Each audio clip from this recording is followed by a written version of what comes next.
Еще одна неплохая печка от компании Жарго. Чугунная печь камин Волга-7. Толщина чугуна в максимальном месте 10 мм. Можете убедиться в основании дымохода. Отапливает такая печь камин до 120 кубических метров.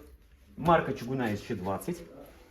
Мы видим, к плюсу можно отнести верхнюю подачу воздуха, как и для обдува стекла полезную, так и для того, чтобы эксплуатировать печку в режиме подового или подового горения, как больше нравится.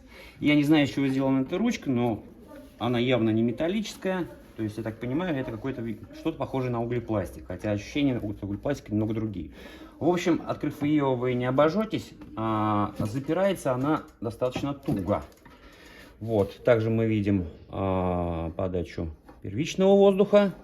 Крутять вертушок, посмотрим, как он тут устроен. Да, стандартно крутим, прижимаем пластину или нет. Что интересного в самой печке? Ну, во-первых, мы видим дополнительное усиление самой топки.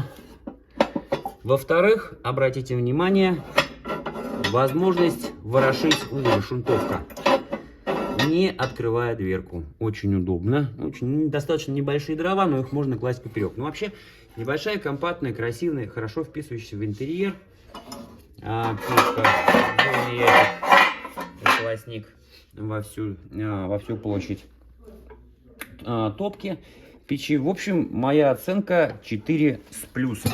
Ну, а все наши обзоры, а также мои статьи, которые я пишу на разную отопительно-банную тематику, вы можете найти только у нас в группе ВКонтакте. Ссылочка на нее под этим видео. Всего вам доброго!